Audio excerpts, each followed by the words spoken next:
Hey, it's Isaiah from the Inner Health Foundation. I want to talk to you today about doing what you love. Most important topic on my mind today, for sure. To me, I think it's really clear that for my health and well-being and the life I want to lead, I can't settle. I can't settle. I can only do what I love. I can only do what I love. And I think we have that opportunity, man. We need to be happy. We need to be focused on things that create happiness and health and well-being in our lives. And I think that those things will lead us into success. If you're an adventurous soul and you're an entrepreneur, or you want to run your own business, or you want to be your own type of practitioner, you want to offer some service, the time is ripe, and it's a perfect time and opportunity to really cultivate and practice and put out there what you love. Because I do believe that most of us, if we're genuine about how we do it and who we are, it's going to be picked up with open arms. The opportunity is there for us, and I want to make sure that that I promote that, because I feel like in the economy the way it is today and the way it's going to go potentially, we need to be in the pocket. We need to have flexibility, and we need to be involved in something that's really meaningful to us and has a lot of value in the world in order to be successful and survive, I think, where we're going, But despite all the economic stuff, we owe it to ourselves to make our career something that feeds our lifestyle and feeds who we are as a human being. And I think we have the opportunity to do that. I really believe that. I chose to go and educate myself about natural medicine because I felt like it was something that every day of my life I can apply.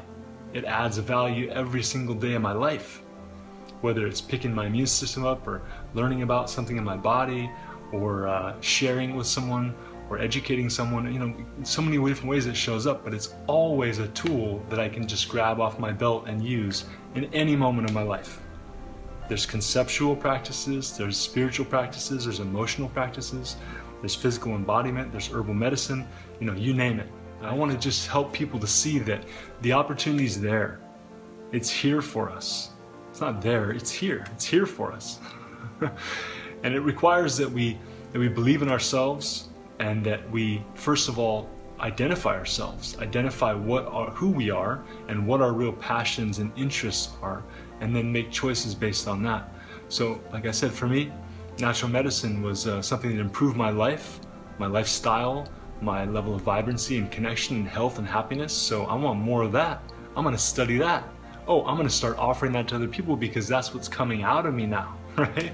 That's who I am. That's who I chose to identify as a long time ago and cultivate and create relative to that. And so therefore, why would I go work in a job 50 hours a week doing something that just paid the bills, so that I could really focus on my passions of natural medicine or consciousness or healing or education on this side once in a while?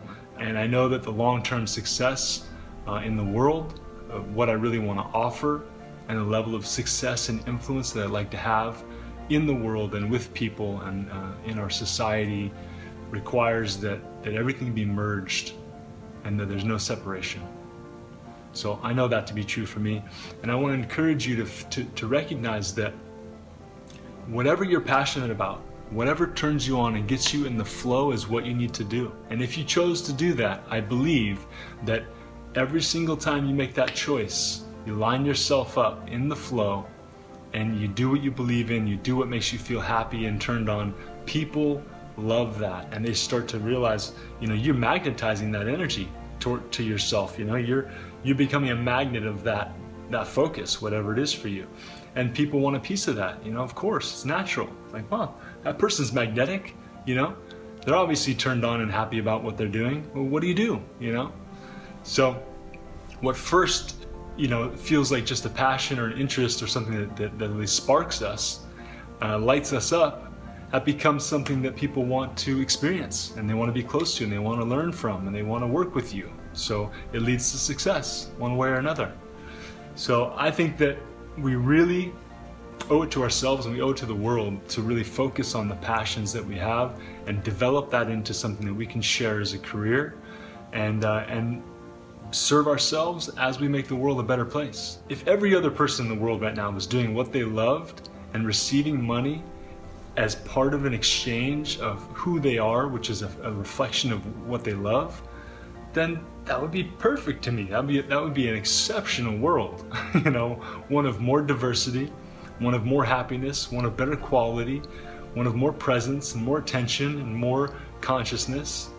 And you know, we're all so interesting. Everyone's so fascinating. When you really get down to it, we all have so much depth and so many layers to us.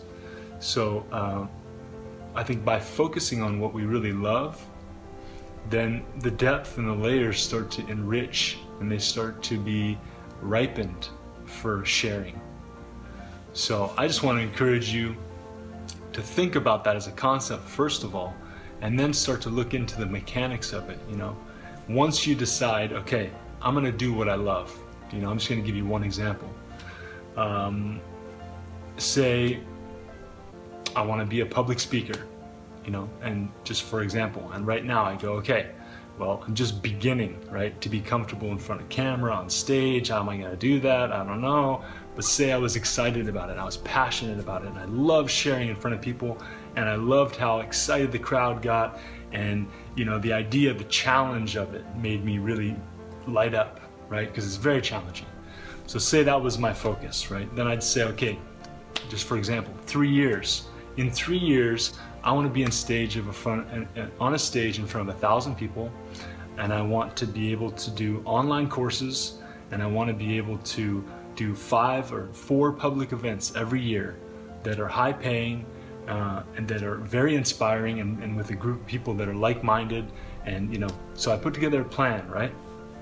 And then I start to align with that plan. I start focusing on it. Like maybe right now I'm a stockbroker, so I got to do my day job, and I'm focused on that to the degree that I need to pay the bills, make people happy, make sure my clients are satisfied, and all my accounts are in good order, right? But outside of that, I continually put more and more of my time and energy into my passion. And then within 3 years, I keep stacking my chips over here in my passion, and I keep practicing it, and maybe even with my clients during the day. The way in which I speak with them, the way in which I practice my words, the way in which I practice flowing ideas by them about stocks and about the potential of a stock. You know, I could use everything's an example, everything's an opportunity, right? So I use that as an opportunity to use them as a stage, in a sense, serve them at the same time that I serve my own interests and passion. And then through time, by the end of, maybe it won't take 3 years, maybe it takes 6 months, I don't know. But you give yourself a window, you put some ideas in place about how you're going to make that transition happen, and you just keep diverting your energy into the place of real passion and connection, and then boom, there'll be a time at which you can comfortably jump into that, support yourself, be extremely happy, and everything will start to flow. The more practiced we are at being in that in-between, true, open, vulnerable space of leaping in the air and trusting that we're going to be grabbed, is the juice. And I think that's going to lead to success long term. The longevity of our life, the real success that we want, is going to be gained through some sort of exchange like that, where we're throwing ourselves out there, setting up the conditions, making sure we're measuring ropes, we got safety mechanisms, everything's there, but then within the perceived fear of being dropped, we're going for it anyways, to really follow our passions and really offer something that we believe is of true value, that we know is of true value to us. And I think that yeah, you know, if we're in a place of true connection in ourselves, and we are cultivating and working and thinking about it and feeling it, and it starts to become something that we offer, you know, how could it not be received? We just need to find the right channel. You know, I think everything, it's available to us. We just got to find the right channel. And then we got to be in the flow. And we got to be in our heart, and we got to be connected with who we are and what we're really offering, and be really genuine about it. we can do that. I just don't see how you could fail. I don't see how you can fail. If you love what you do and you're aligned with it and you're passionate about it and you feel it, the chances of people believing you are really, really high, because you're going to be an embodiment of that thing, of that knowledge, of that practice, the modality, that consciousness. You know, it's going to be in you, and it's going to be flowing, and it's going to be alive, and it's going to be magnetic. Most of all, magnetic quality of it is going to lead us into success. So hopefully that's food for thought that serves you, and yeah, I look forward to next time. Be well.